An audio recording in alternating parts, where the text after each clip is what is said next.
Welcome to the future. Except it's the past. The future came and went, and we missed it. The magnificent architecture we see throughout our realm, in which the official liars and controllers of our world have termed historicist, neoclassical, Renaissance,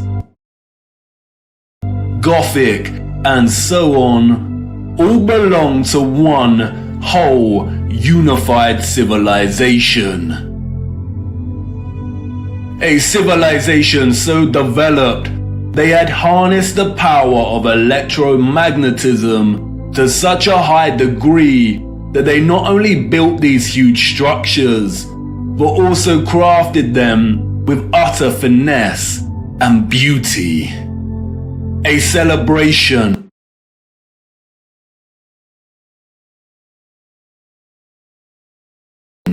of their own technological advancement. The structures were designed with the sole intention of harvesting and generating electromagnetic energy and distributing it across the world. Their cities, towns, an entire way of life ran and depended on the use of free, clean, and powerful electromagnetic energy. The energy was harnessed and collected from the ionosphere above our heads through the use of antennas, spires, domes, and towers. All the impossible structures we see today have been repurposed and rebranded by our controllers and the citizens of the 19th century.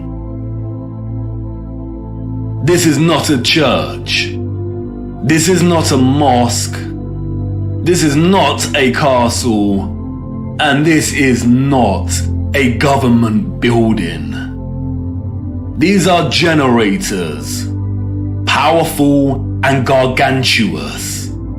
They would collect and generate the electromagnetic energy, which was then stored in huge power stations and distributed and redirected by sophisticated, advanced structures, one of which is the huge electromagnet, or what we've come to know as triumphal arches.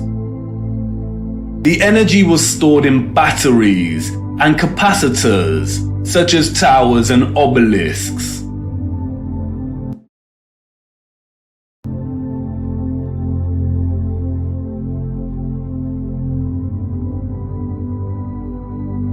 All cities were constructed across our realm in the form of one big, interconnected power grid, much like a huge computer motherboard. I already know what you're thinking. What? He's finally lost it. He had us with flat earth, but this is just too much. I know. The backup programming is kicking in. But before you turn away to leave and cast aside your muddy boots, let me show you how it worked. As you know, we live on a flat stationary plane. At the center is a source of magnetism at the North Pole.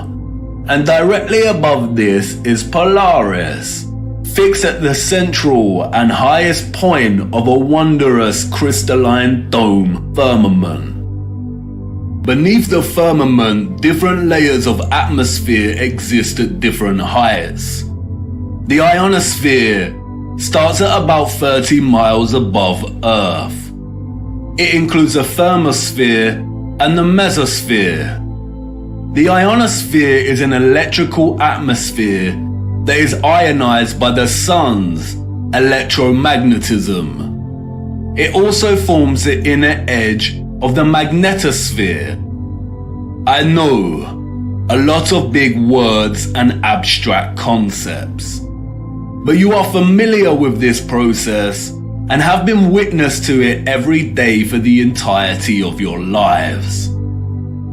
As you can see, the vials here contain molecular gases that are present in the atmosphere above us. When an electromagnetic source, such as a Tesla coil, is applied within close proximity of these gases, the coil's magnetic field ionizes or charges these gases, and the result is phosphorescent plasma. The gases become colorized.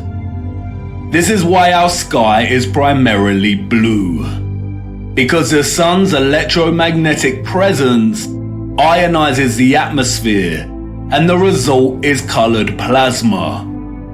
When the sun is entering or exiting our region, or what the liars of the world call sunrise and sunset, we see a variety of color gradients due to its distance from the ionosphere above us. When the sun is no longer journeying above our region, the sky loses its color and we can see the stars in the firmament beyond. Although the official scientists designate the ionosphere as an atmospheric layer, it is actually an ethereal layer. Ether is the fabric or element that carries electromagnetism. It connects everything in our realm. It is the fabric that makes the sun and moon and their concentric journey above our disk possible in the first place. Ether is the mysterious fifth element. It connects everything electromagnetically through vibrational energy. It is the glue, the web, the driving force behind absolutely everything. The four other elements, air, fire, water, and earth, only exist because of the ether. They are expressions of ether's vibrations. Cymatics is a good example of ether's presence. The frequencies fed through the Chladni plate make the sand or salt form precise and complex geometric shapes. The higher the frequency, the more complex the geometric pattern. But what is the conduit that takes the frequency's vibrations and allows the sand to take such shape? That is the ether at work. That's why we see fruits and vegetables that closely resemble cymatic patterns. It is the ether at work.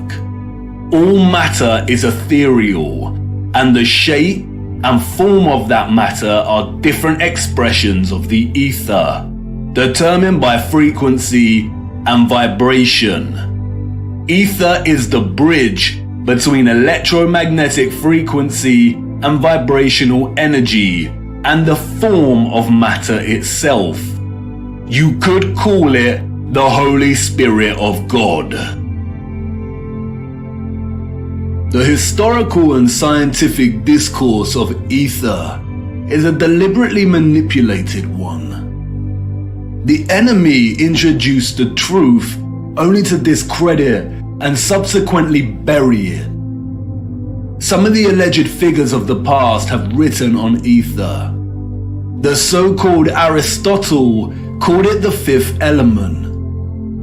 James Clerk Maxwell, the so-called father of electromagnetism, spoke of the ether, stating, "In several parts of this treatise, an attempt has been made to explain electromagnetic phenomena by means of mechanical action, transmitted from one body to another by means of a medium occupying the space between them."